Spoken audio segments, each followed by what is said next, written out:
Okay, so thank you to all of us to come to this conference. So welcome to this conference dedicated to the bill on separatism in France. And before we start, I will ask you to mute your mics for not all the person, not panelists, to please mute your mic. And for the Q&A session, I will ask you to raise your hand. You have at the bottom, you can raise your hand so I can see you, and I will after give you the floor for the Q&A session. To talk about this bill that was established this morning in the Council of State for review, CAPLC invited experts who have been studying French policy towards minorities for decades. Mr. Frédéric Jérôme Pensier apologized for not attending this conference. He was held up by university obligations. He wishes us an excellent and fruitful conference. Before giving the floor to our experts, I will briefly present CAP Liberté de Conscience. La coordination des associations et des particuliers pour la liberté de conscience is an European NGO with a United Nations consultative status, created 2 decades ago and dedicated to protect the right of freedom of religion and belief and to defend religious minorities' rights at European and international body. Now, I give the floor to our first speaker, Mr. Massimo Introving. The floor is yours. Thanks, Thierry, and we should have changed the title of our seminar because now the law has been presented to the State Council with a different name. The name separatism is no longer there, and the question is to protect and reinforce the Republican principle. But unfortunately, the main doubts on the law when we read its content remains. So I will start by saying that this draft law is a French law. That may seem stating the obvious, but it's at the very core of the matter. So there are 2 preliminary points. France has a very specific tradition of dealing with religion. They like to call laïcité, and this word, as French sociologists often say, no English translation is really satisfactory. It's not separation of church and state. It's not secularism. It's not secularity. It's something very peculiarly French. So this tradition can only be understood with historical references to the French Revolution and to the long Belle Époque conflict between the French state and the Catholic Church. It cannot be compared to the systems prevailing in other countries. So I believe this is a mistake sometimes we find in the American media. If we try to tell the French that they should adopt the American model of relations between religions and the state, they will just laugh, or no dialogue will be possible. Equally, we cannot tell the French that they should adopt the Italian model, which has in its constitution the cooperation between the state and the Catholic Church, and a different, lesser cooperation with other religions, because that's part of a completely different legal, political, and historical tradition. So nobody here wants to change the nature of France, but the problem is how the French laïcité can be adapted to a totally different situation from the Belle Époque. Today in France, the Catholic Church is far from being a monopoly institution.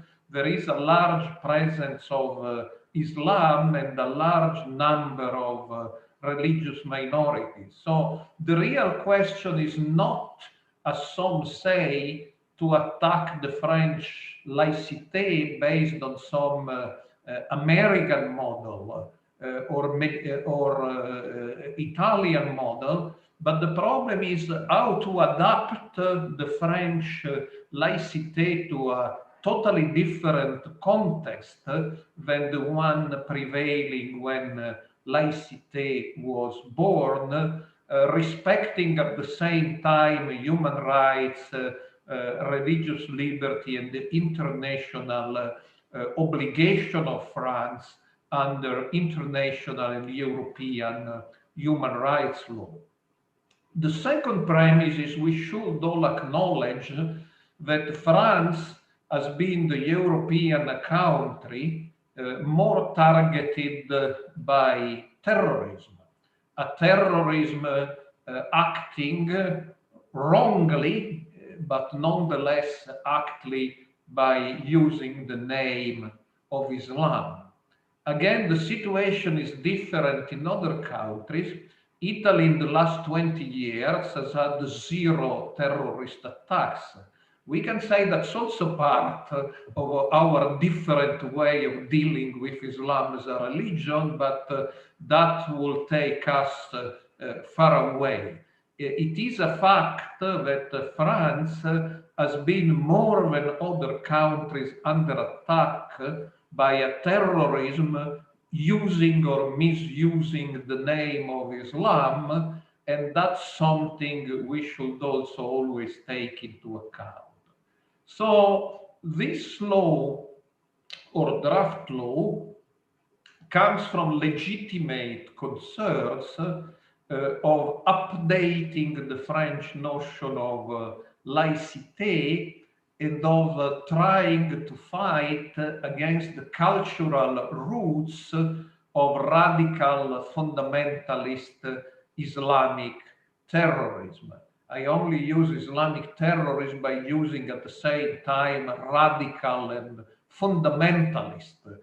Actually, in my own books, I use ultra-fundamentalist because there are different brands of Islamic fundamentalism.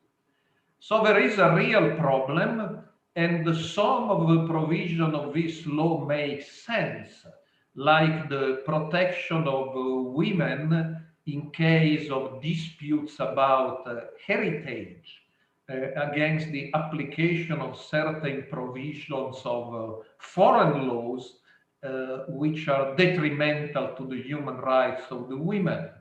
There are reasonable provisions against doctors certifying the virginity of women, which is a practice in certain ultra-fundamentalist Islamic milieus. There are some reasonable provisions against the propaganda of violence and anti-Semitism and the promotion of terrorism, including on the internet. So some provisions make sense. So why I and others here wrote a small book, a white paper about some problematic aspects of what was then a memorandum about the law, but all this is with some small differences confirmed in the law. To be very short, I believe there are 3 problems here. The first problem is not so much in the law, but in how the law is presented, promoted, advertised by politicians when dealing with Islam.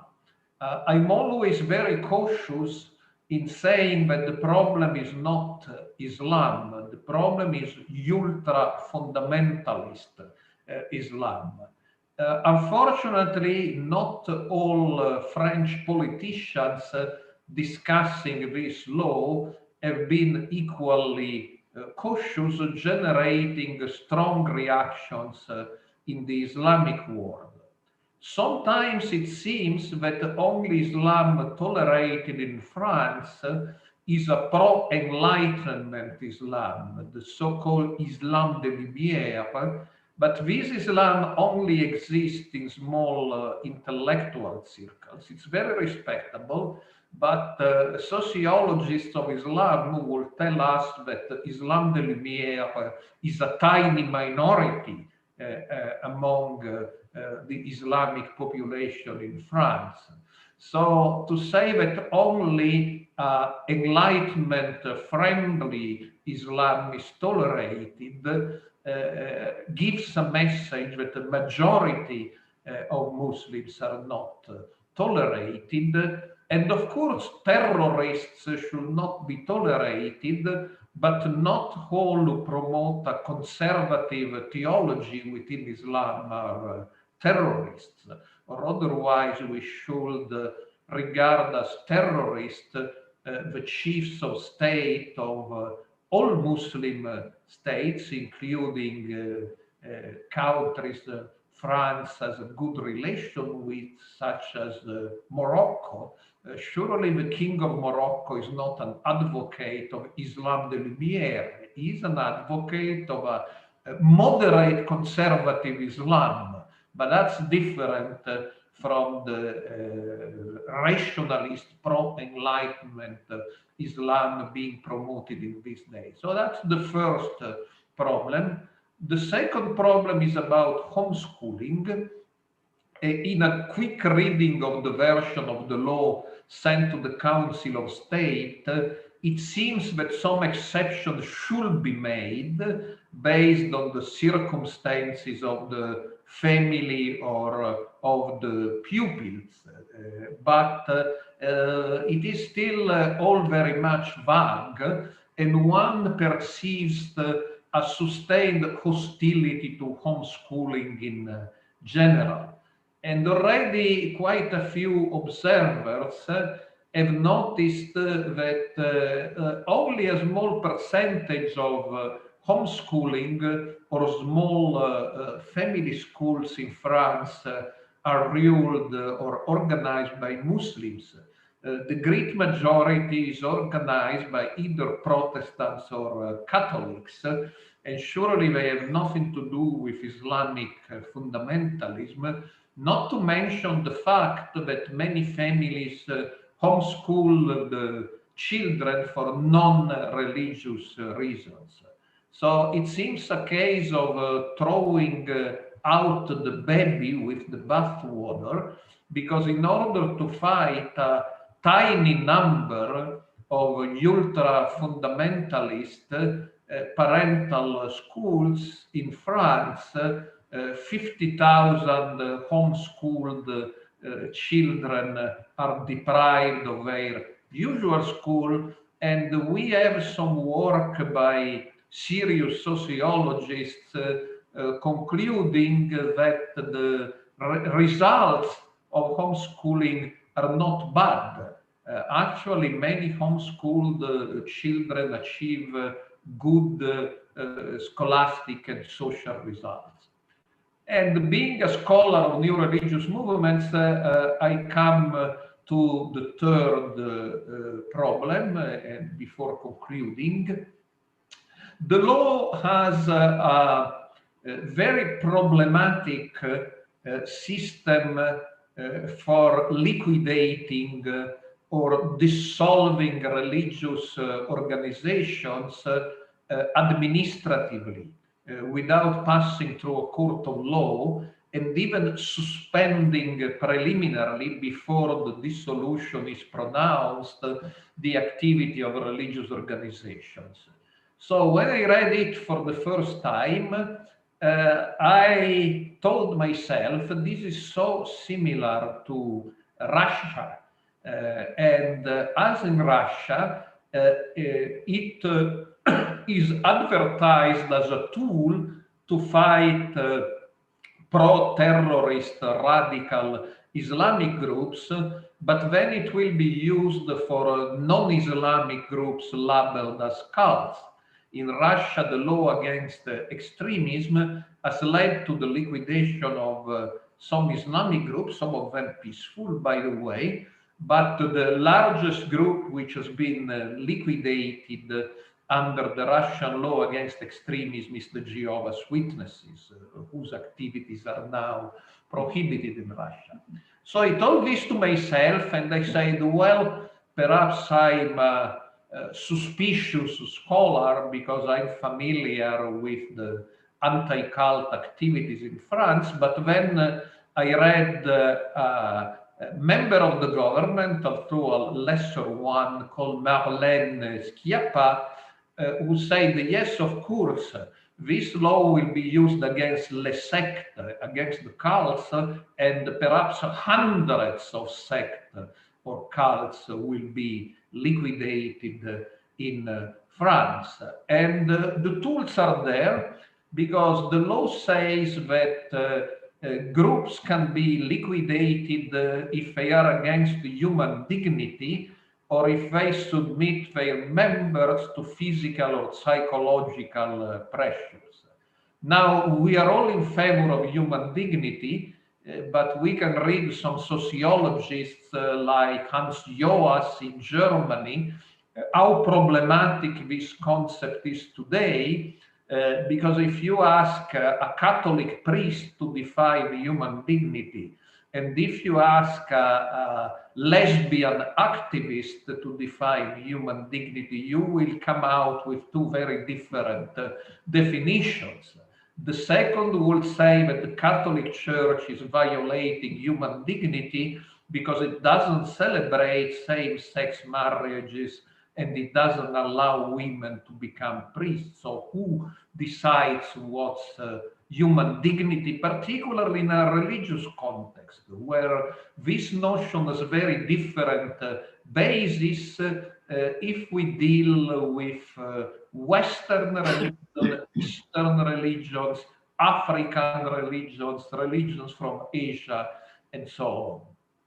And physical pressures, well, if it's beating or killing people, we all agree, but no new law was needed.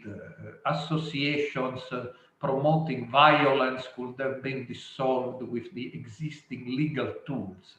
But when the law talks about psychological pressures or psychological violence, this is yet another incarnation of the old discredited idea that les sectes or cults practice brainwashing or mental manipulation or mind control. So I hope Minister Schiappa will not be taken too seriously. But on the other hand, when I read the law, when I read that there is an administrative dissolution for groups, religious groups, violating human dignity or using psychological pressures, it's clear that all the groups the France labels as cults will be targeted. And of course, I'm not reassured when the same politician explains that the president of UNADFI, which is the largest anti-cult association in France, will be one of the persons consulted to identify which groups violate human dignity or use psychological pressures. So in conclusion, I do recognize that in France, there is a large, interesting, reasonable debate about how to update the notion of laïcité in a new and more pluralistic context. And there is a legitimate concern with organizations which serve or terrorists in a country that has a very serious problem of so-called Islamic, or more appropriate, ultra-fundamentalist Islamic terrorism. But I believe this law while including some reasonable provisions, in general is a wrong solution to a real problem because it seriously endangers the relationship between France and Islam, number one. Number two, liberty of education by its undiscriminated attack against homeschooling. And number three, religious liberty through this draconian possibility of liquidating religious organizations regarded as extremist or as sects or cults.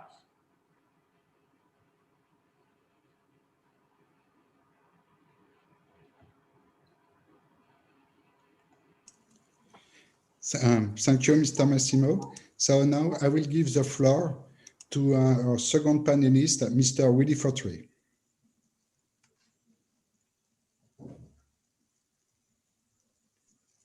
Mr. Fautré, the floor is yours. Your mic? Yes, we can hear you now. Okay, good. First, I want to thank CAP Conscience and Liberty for its initiative, which is really timely, even too timely, I would say, as there were changes in the proposed draft law really in the last minute. And I changed a little bit the title of my presentation, which clearly shows my orientation on this issue, as it is titled, "The law meant to tackle separatism issues should not target religion." The resurgence in attacks by radical Islamists in France, home to Europe's largest Muslim population, has rekindled fierce debates about Islam, secularism, and discrimination. The deplorable assassinations in October of Samuel Paty, a teacher, and 3 Catholics in the Basilica of Nice have accelerated the political will of the authorities to adopt a law meant to tackle some of the root causes of Islamist terrorism. These 2 events followed the publication of a public opinion survey carried out in August by the well-known institute Ipsos.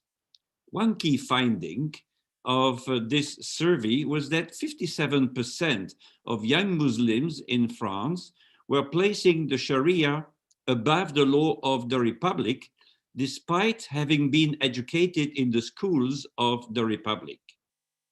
As is the norm in France, and I would say the tradition, when there is an intractable problem, a new law is seen, correctly or not, as the solution. The proposed law announced in October by the President of the Republic and the Minister of the Interior was often titled Law on Separatisms in the plural, while at the times it was in the singular.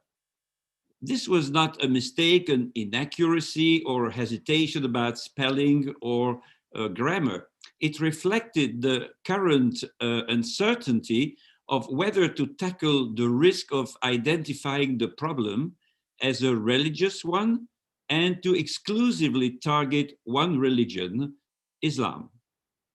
According to the French authorities, a specific group of Muslims are said to separate themselves from the historical majority society and from its values in a dangerous way.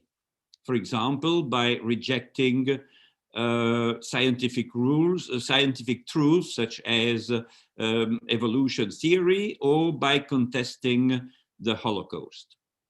To avoid the accusation of Islamophobia and concerns about religious discrimination, the government planned to include other religious groups, especially the ones labeled sect, to instrumentalize them as an alibi of its good faith. But all of the while, authorities would continue ignoring some very close Jewish groups. The inherent flaw with this approach is that the security threat is considered religious in nature, which it is not.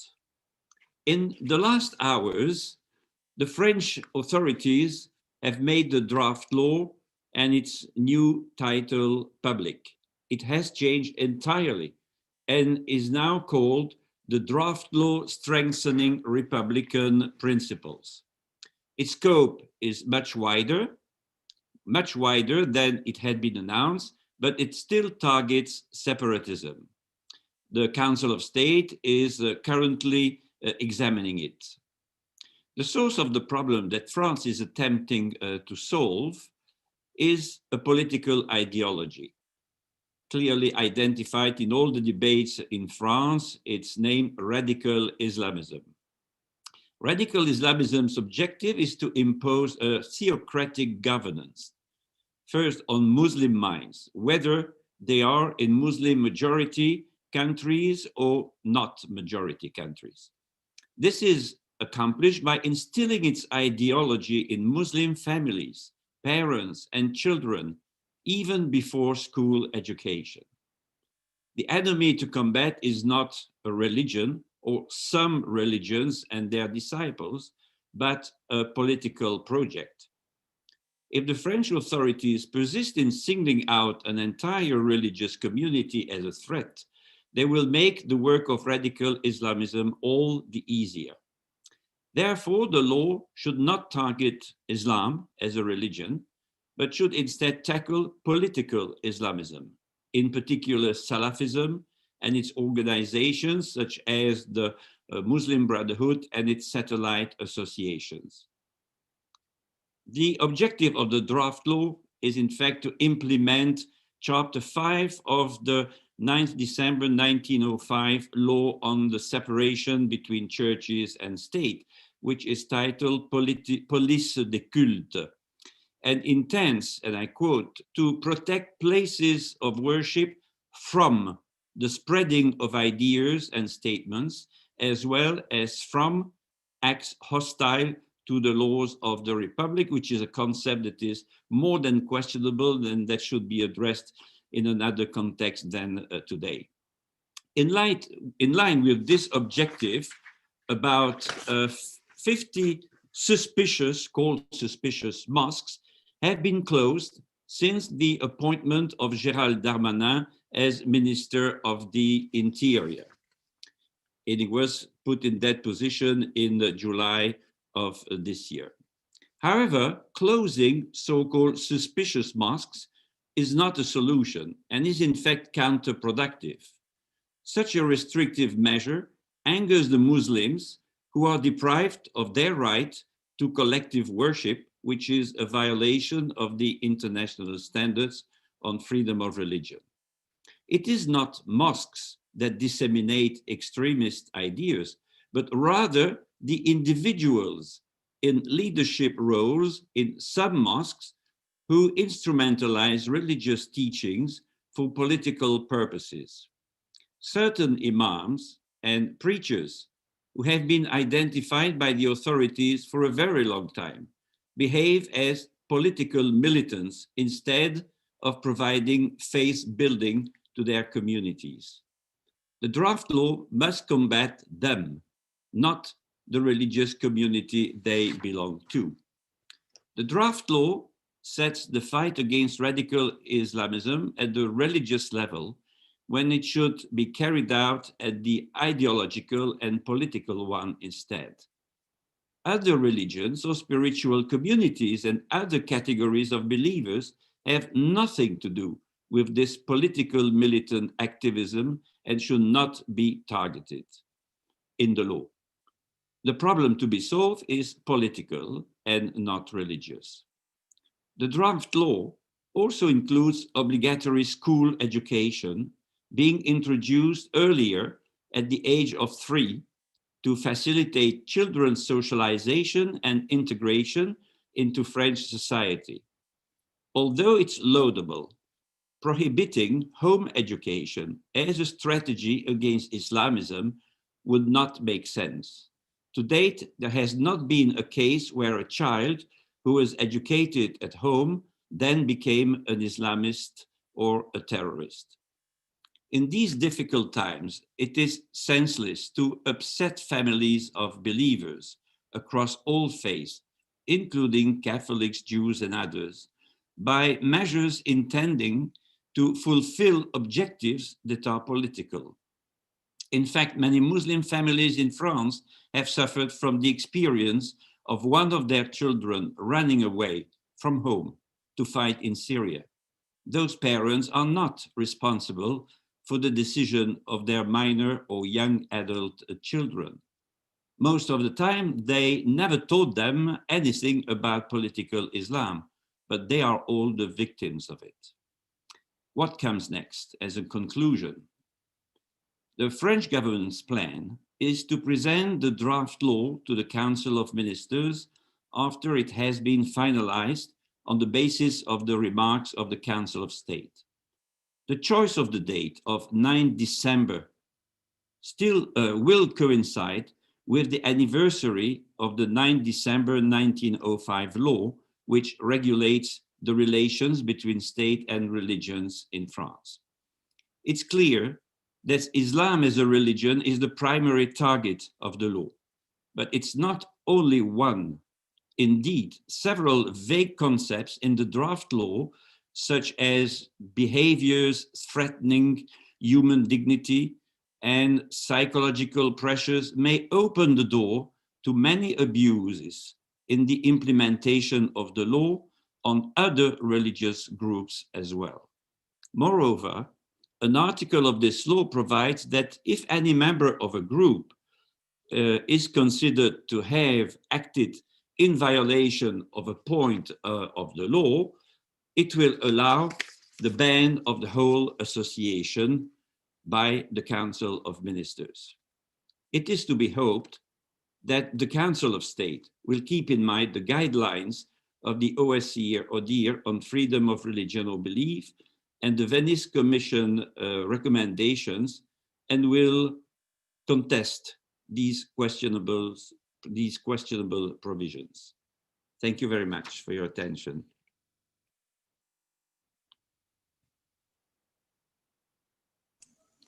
Thank you, Mr. Willy Fautré, for your statements. So now I will give the floor to our third speaker, Mr. Alessandro Amicarelli. So the floor is yours. Thank you, Thierry. Good afternoon or evening, depending on when you are, where you are.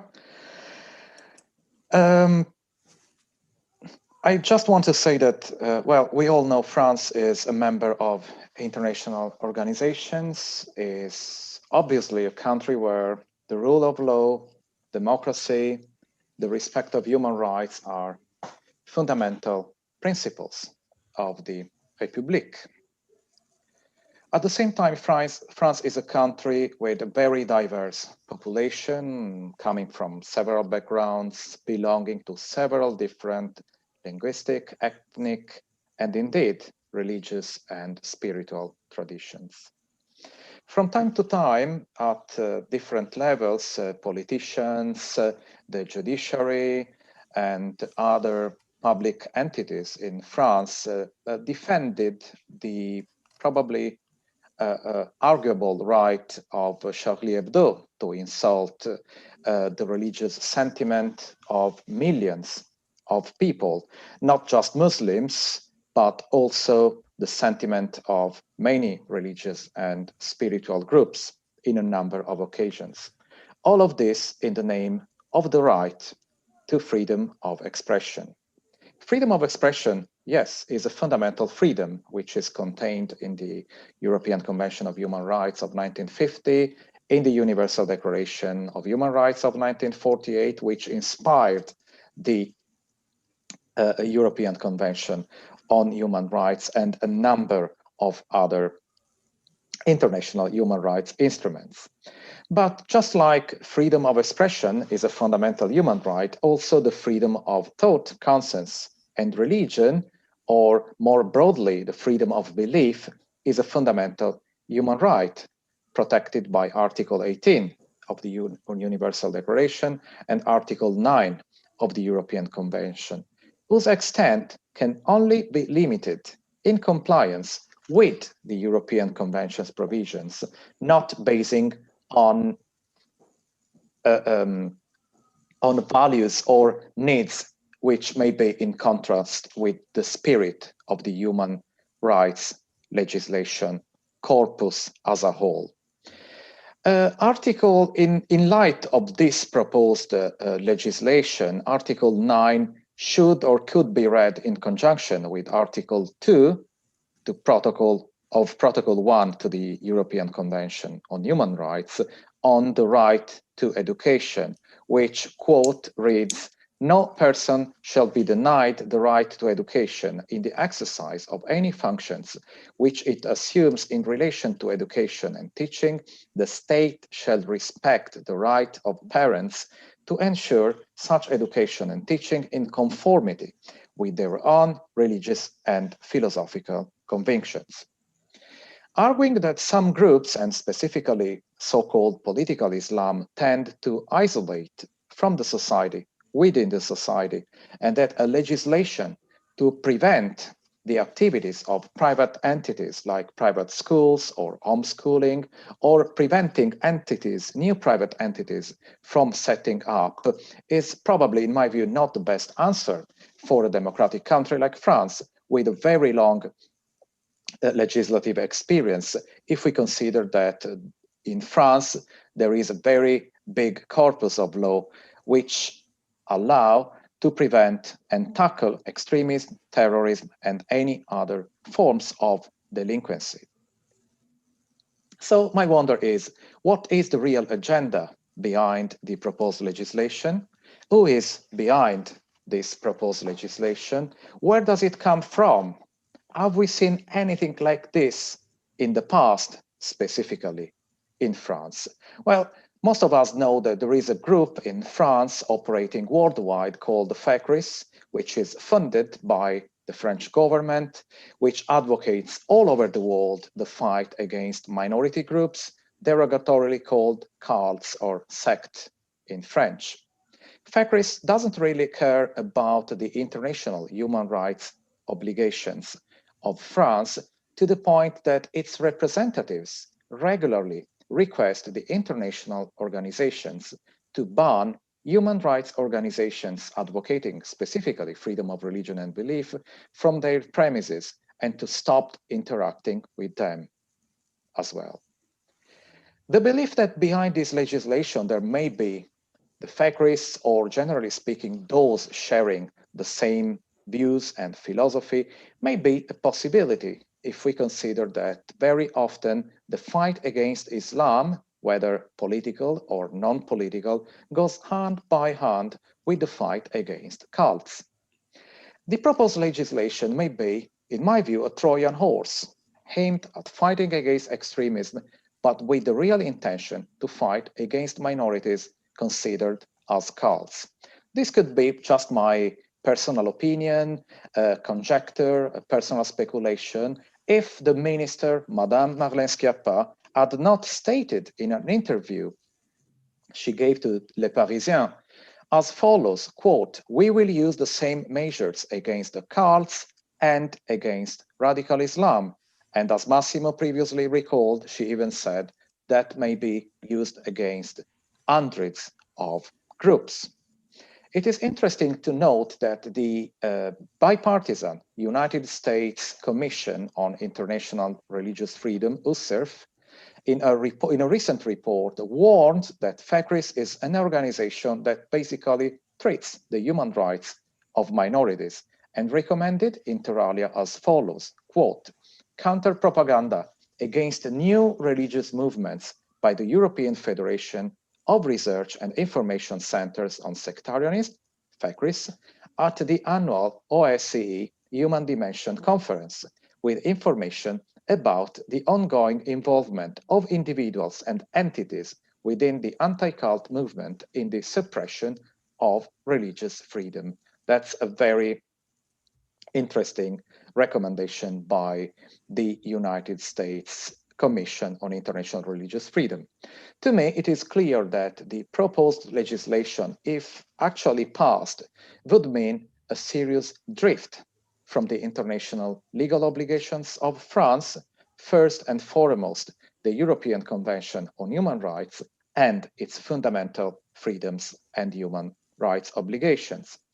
The rule of law, of course, requires attention and intervention, and indeed, the extremist activities of any group must be prevented, fought against with all necessary means. But erasing the international obligations that ensure the respect of the human rights and fundamental freedoms belonging to everyone is not, in my view, the answer, but only an excuse for other ends. The present law, in my view, is also the natural consequence of law number 504 of 2001 on the prevention and suppression of cultic movements, which was also followed in 2004 by a law against religious symbols, which became very important in France. I personally hope that while we are fighting against two viruses, the COVID-19 and the virus of intolerance, the actions recommended by the United States Commission on International Religious Freedom may be implemented very soon and also be only the beginning of a series of further actions to contrast these hate experts and finally guarantee the right to freedom of thought, conscience, religion, and belief, while also, that's very important, guaranteeing everyone the right to freedom of expression. Thanks for your attention.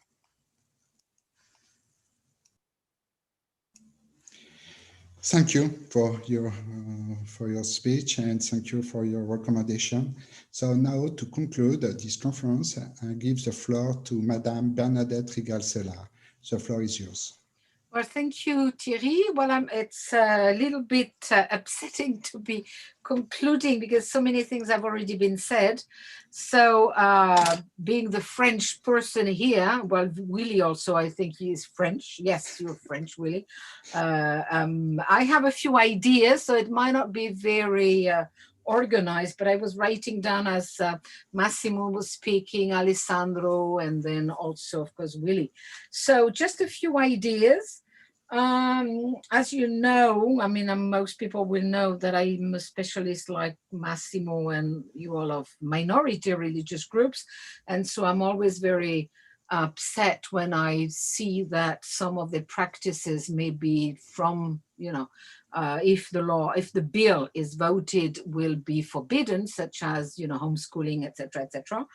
But also I have lived in areas where, and I've taught in areas where 70% of my pupils were Algerian and from North Africa, and I've experienced what, in fact, some of the atmosphere that some parts of France now, you know, have to live with. I lived quite a long time in the north of France, and exactly, in fact, where Monsieur Darmanin, the Minister of the Interior, is the mayor of.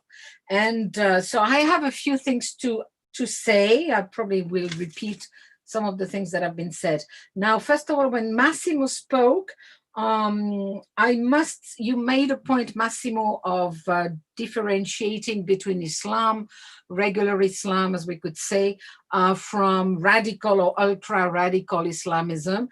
I must say, but maybe I haven't heard, you know, all the politicians, at least those on the side of the government, but every time I've heard them, they always make it clear that they are not speaking against Islam as a religion, as a culture. They're not speaking against Muslims, but they are speaking against Islamism and terrorism, all right? So this is extremely clear. I've never heard them speak about l'Islam des Lumières because nobody here would really, people would think it's funny.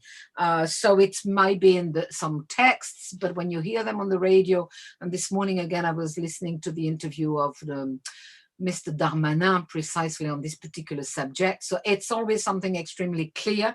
And it's always said that, in fact, the major victims of Islamists are Muslim, French Muslims or Muslim in the whole world. So this is something I wanted to stress. Also, I wanted to say that Marlène Schiappa just before having this position, was Secrétaire d'État for the promotion of the rights of women. And she fought in a very, very aggressive way against violence against women. There are several women killed every day by their spouse or companion in the house. And she was extremely sensitive to discrimination of all kinds.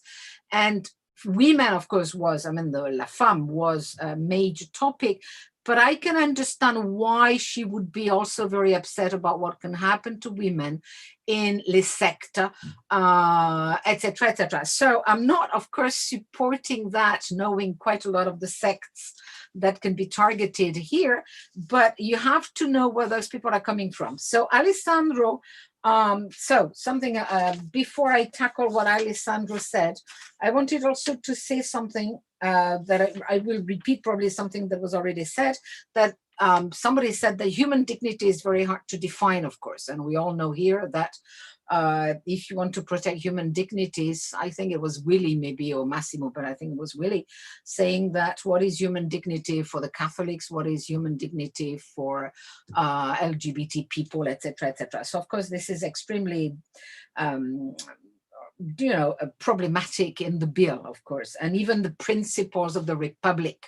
I mean, we have, of course, liberté, égalité, fraternité, but still, it's always very complicated to speak about values, to have a law on values, because these values are not necessarily understood in the same way as people are. Also, something that I didn't find expressed enough in the discourse, not today, but in the general discourse on the radio and television, is that the latest terrorist attacks were perpetrated by people who were not French Muslim, they were not French Arabs, they were not North Africans.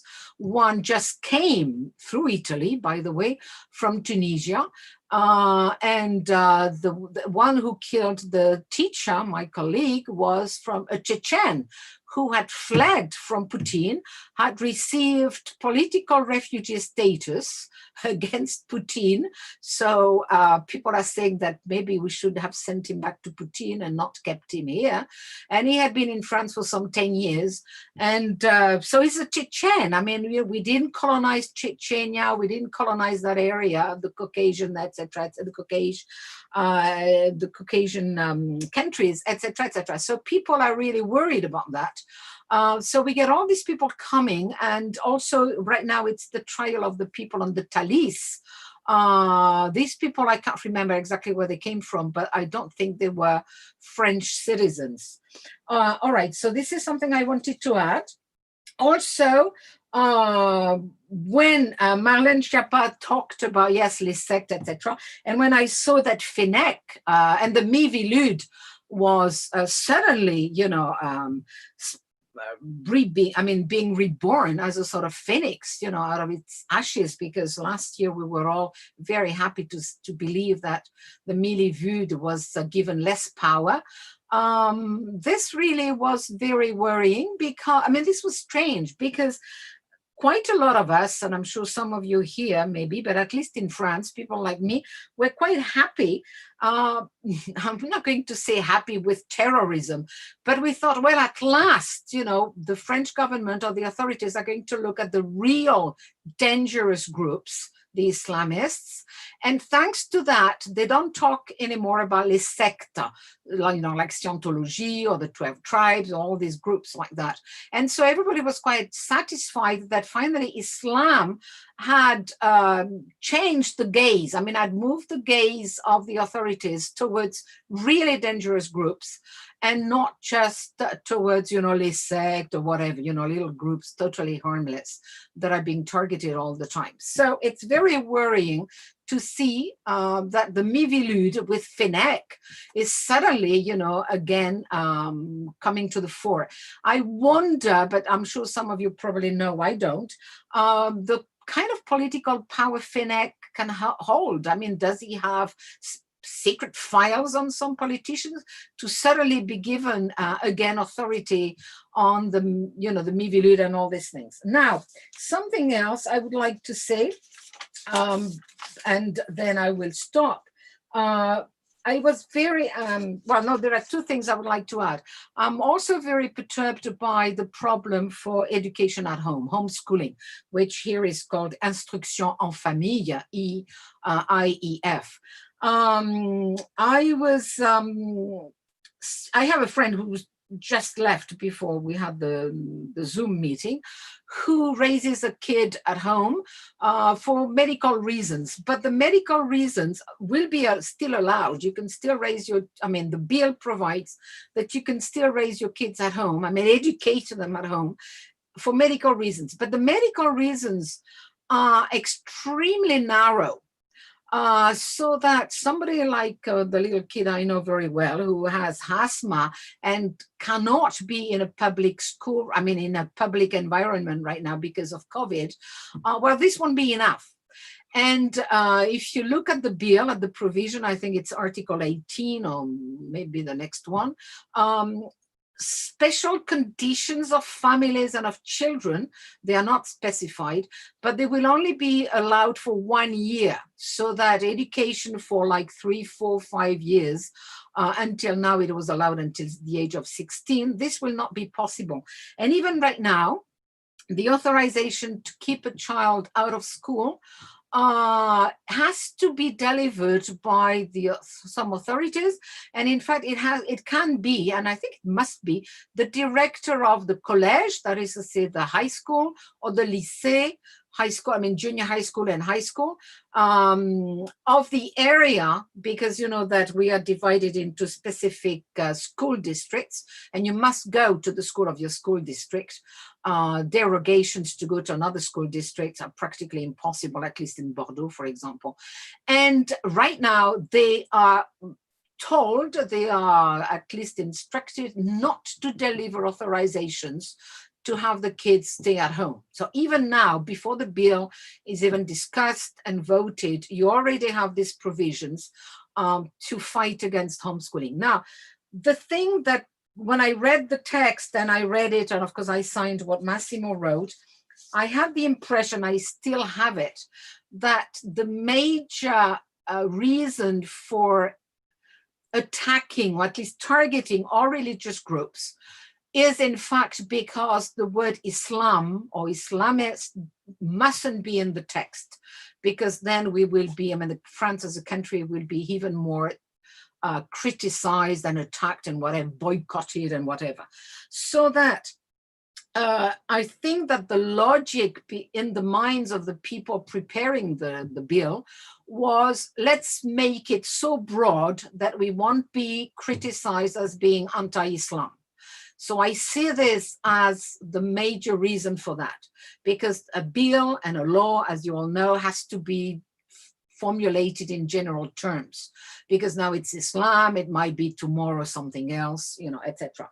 So, and finally, to conclude what I was saying, what about the reaction of the French public?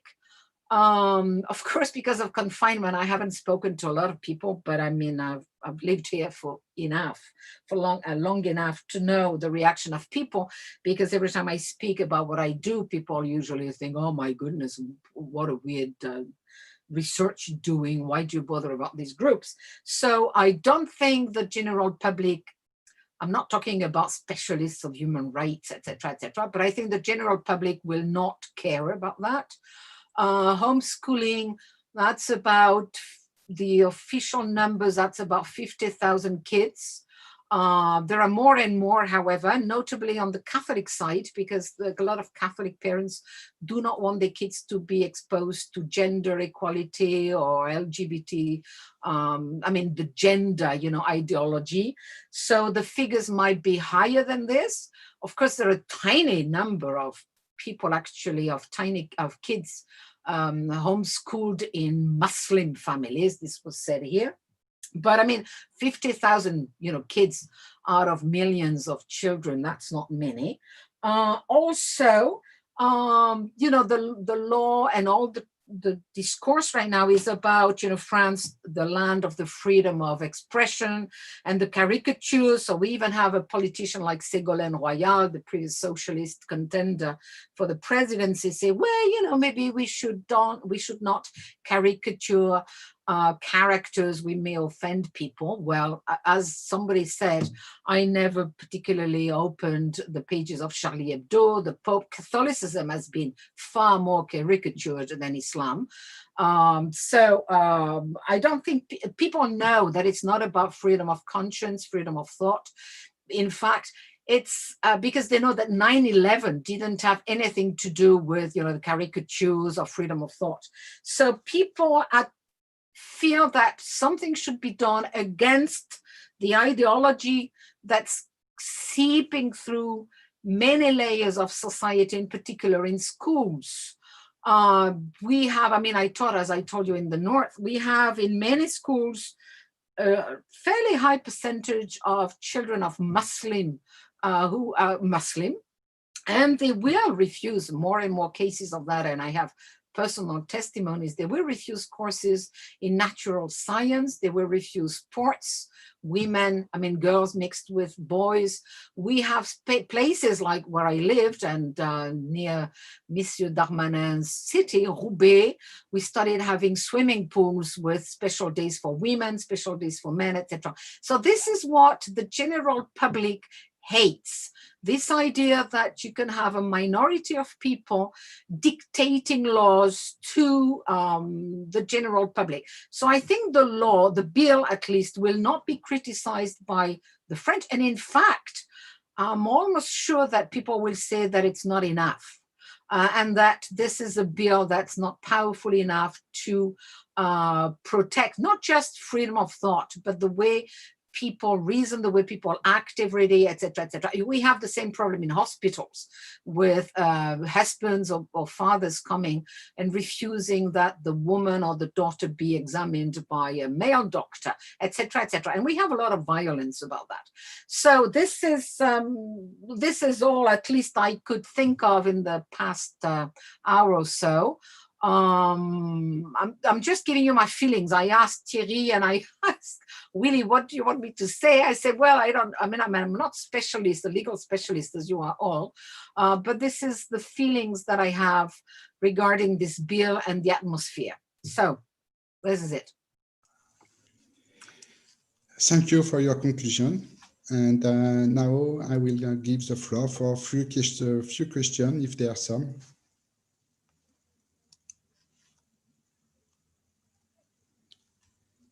Anybody want to ask question or to do some more comments on this conclusion or what said our panelist?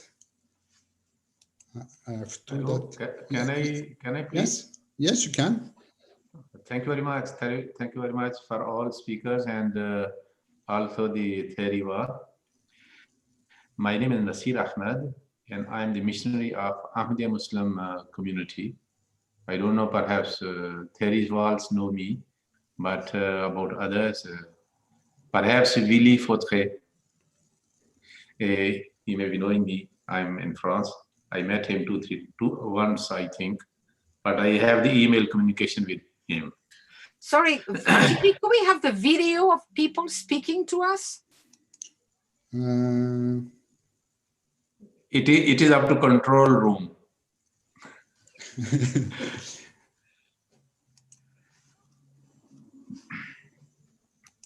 It's possible, but I have no option.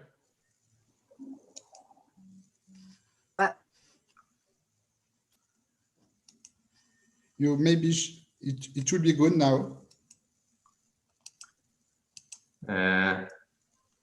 Okay. Yes.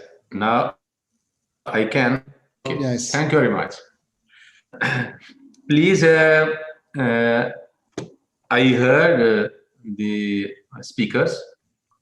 I want to say some points. I'm not making a speech, okay?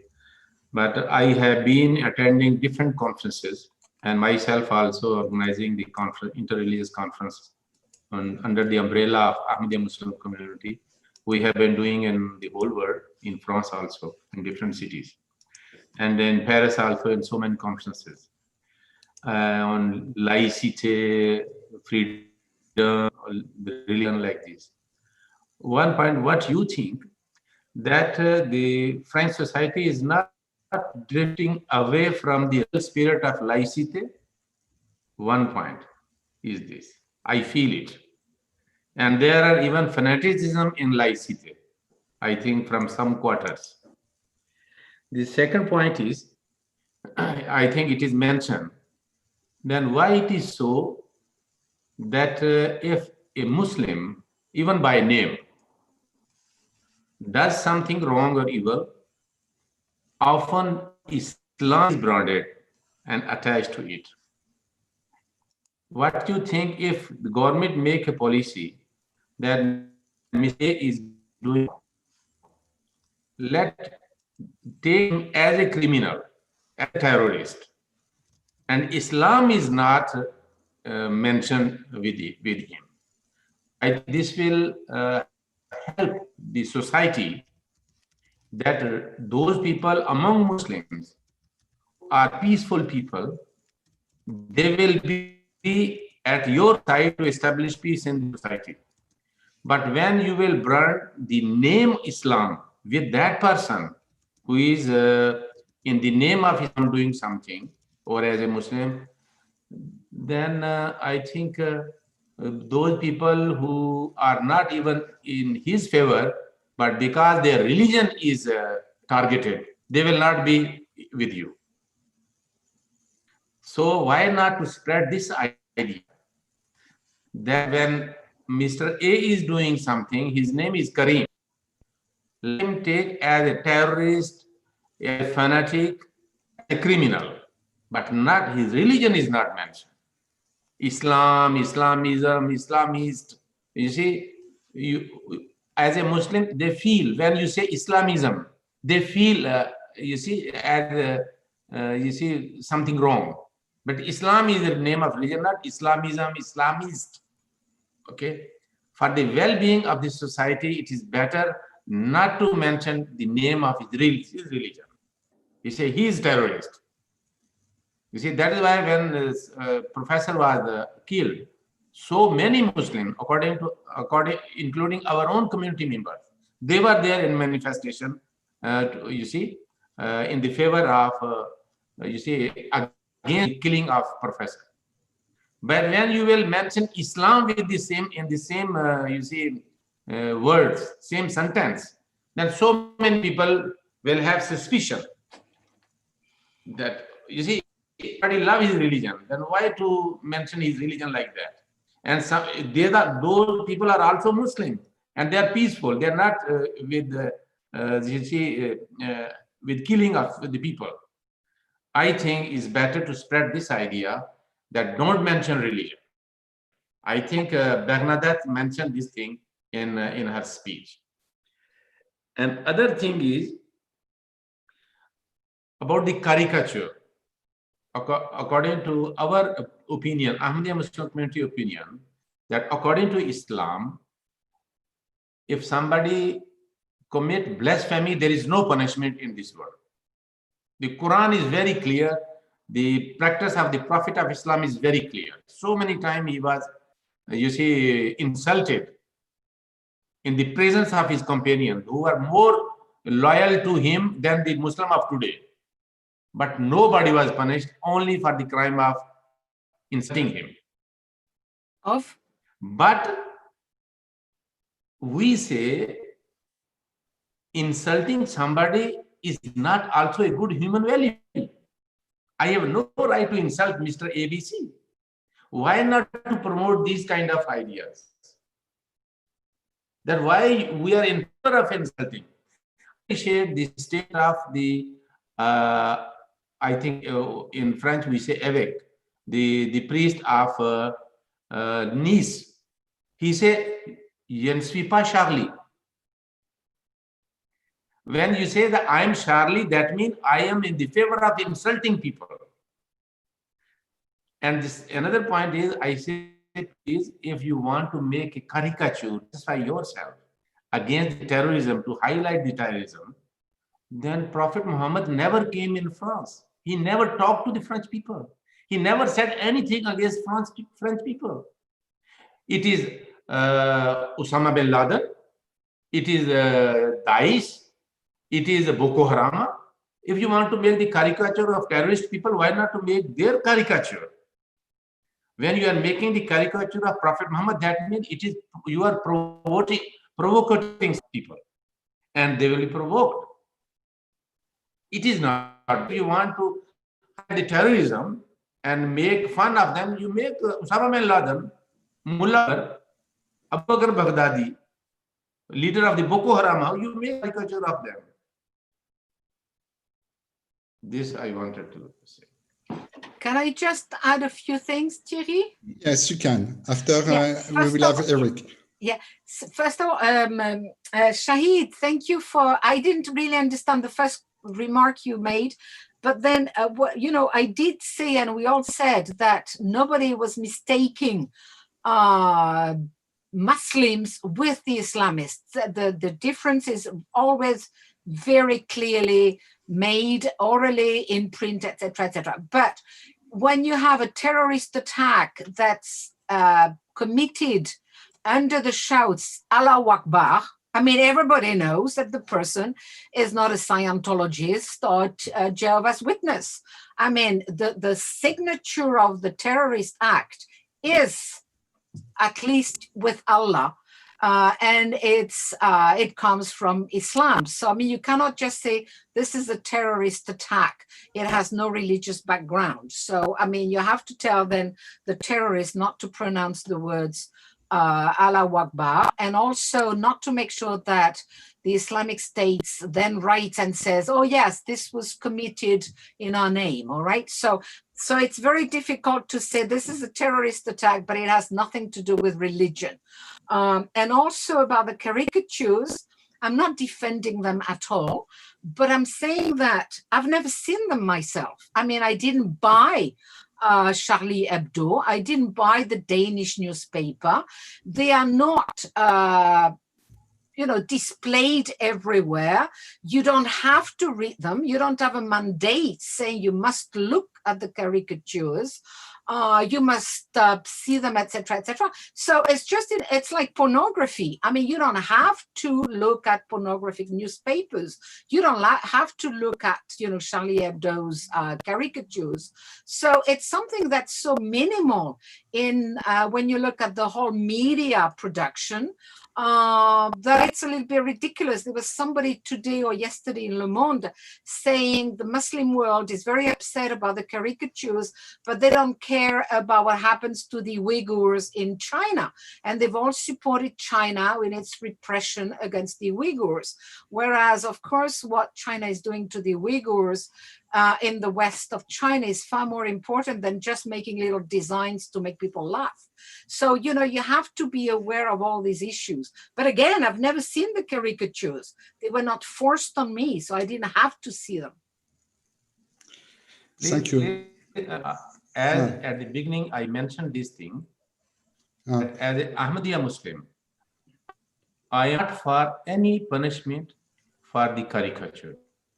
Because Quran is very clear. Quran says when prophet or religion, even Mary or Jesus is insulted, you ignore and leave that place. Yeah. No reaction above that. It is mentioned clearly in Holy Quran.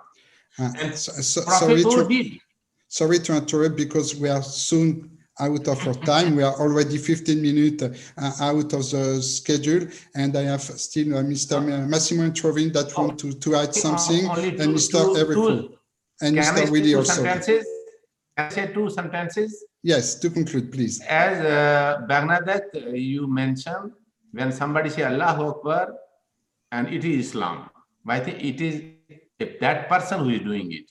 Can we legalize? Can I have right? When I mention the institution of Inquisition and they say it is message of Jesus, no, it is not message of Jesus. Thank It you. was No, wrongly Sorry. applied religion.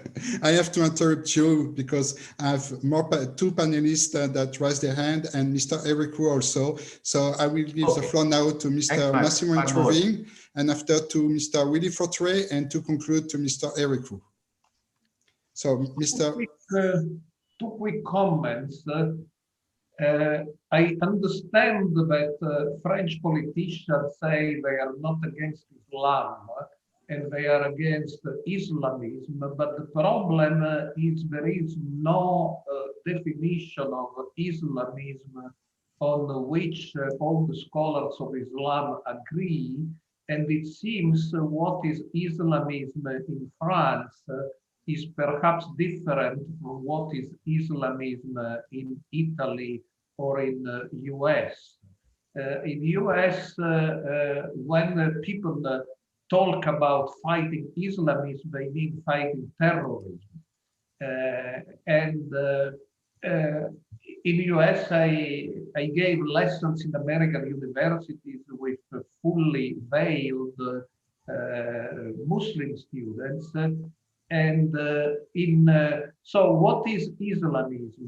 In Italy, for instance, and I believe also in France, there is a large community from Senegal, which is generally very peaceful. However, they are against the co-education of boys and girls in the same classes, but so is Opus Dei. Opus Dei doesn't admit the co-education of boys and girls in the same classes.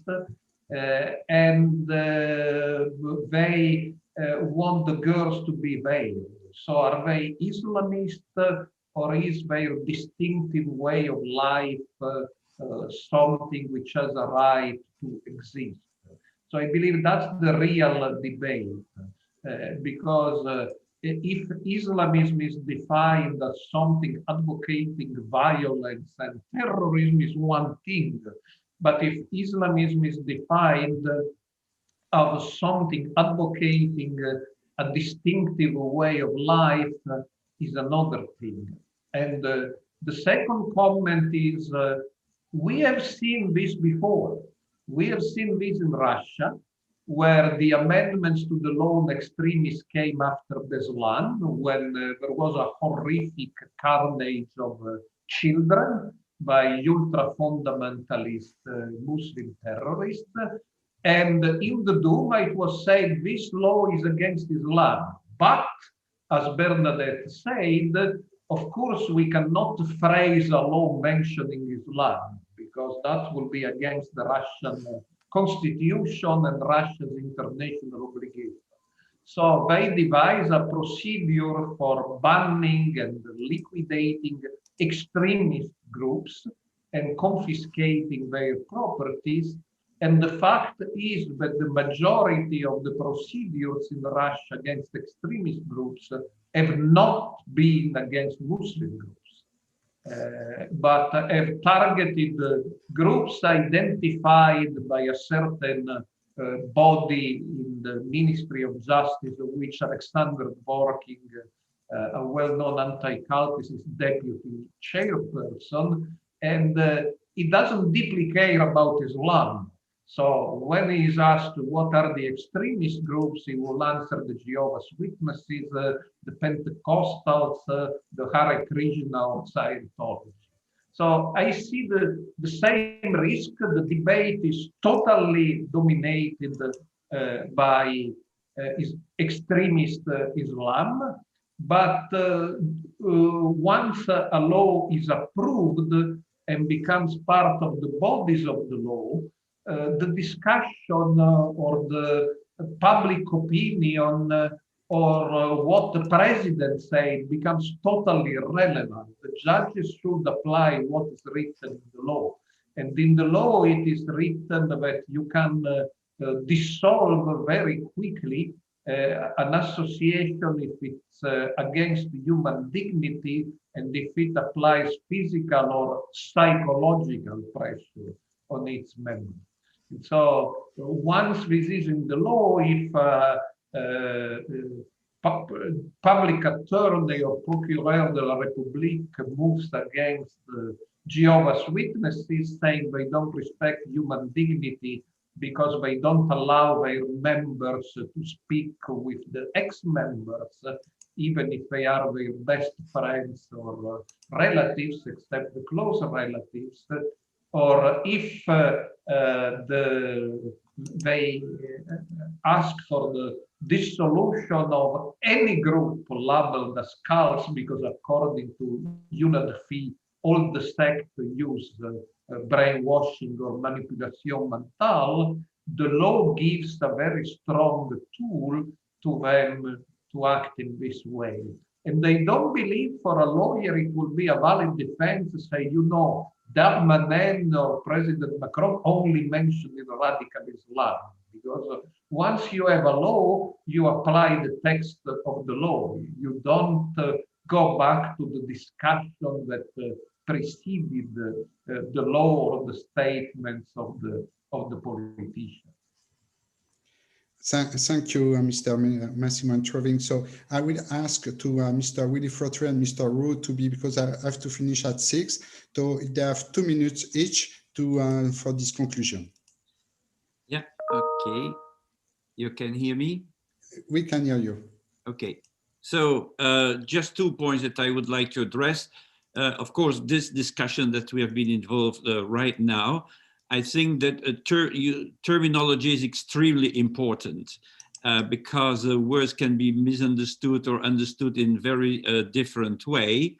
But in this specific case, I think, and that's what I always try to do, is to clearly separate what is Islam as a religion on one side and Muslims, and on the other side, a political ideology. A political ideology that must be named in one way or another. And as Bernadette and others said, those terrorists are part of that political ideology. They are political militants. They do that in the name of Islam. And so in France, I think there is a consensus, general consensus, to say that it is radical Islamism or political Islamism, and that's the terminology that I also use. And that political ideology, in fact, want to impose theocratic model of governance. And I think that's something that we should really keep in mind. It's a political project, it's a political program that they have on their agenda, and that has nothing to do with theologies. First point. Second point, it's about the comeback of Fenech and the Miviludes. I think they lobbied Marlène Schiappa and those people involved in the preparation of the draft law, and they saw an opportunity to enlarge the scope of the fight against Islamism and the fight against separatism, and to put that to have that put in the plural, the fight against separatisms in the plural, because then they could also other groups could also be targeted, and they had in mind, of course, the so-called sect, forgetting that among Jewish communities, there are some that are very, very, very close, and that could be involved on the basis of that law. Fenech is in the party of Les Républicains, so it's not a party that is in the ruling coalition, which is a good point, but is a magistrate. And I remember Schiappa saying that for the section or the department dealing with other forms of separatism, so targeting sects quite obviously, that she would put a magistrate at the head of such a department. So I think that we must be very, very cautious and very vigilant about what she is going to do about that fight against that sort of separatism. Okay, that's it, my 2 minutes. Thank you, Mr. Willy Frotteret. Yeah. So for 2 minutes, I will give the floor to Mr. Eric Roux, and really 2 minutes, so after I can just conclude, and thanks all of you for your participation and your passionate discussion around this topic. So Mr. Eric Roux, the floor is yours. Okay, stop me if I do more than 2 minutes. Okay, no problem. Okay, I wanted to say that I want to complete something. I'm French too, and I discussed with several people who are quite highly connected to the intention behind. I would say that there is a genuine intention to tackle terrorism at the beginning, but in the meantime, there is a strong propaganda against human rights, meaning that I've met a lot of people who work against terrorists, and they consider that human rights can be an impediment to the handling of terrorism. Meaning that they, if I push the fact that you need to respect freedom of religion or belief while you tackle terrorism, it's like me saying that they can't do their job. They want to be able to dissolve a mosque and to close a mosque without thinking to freedom of religion or belief, just because they think that radicalization is coming from this mosque.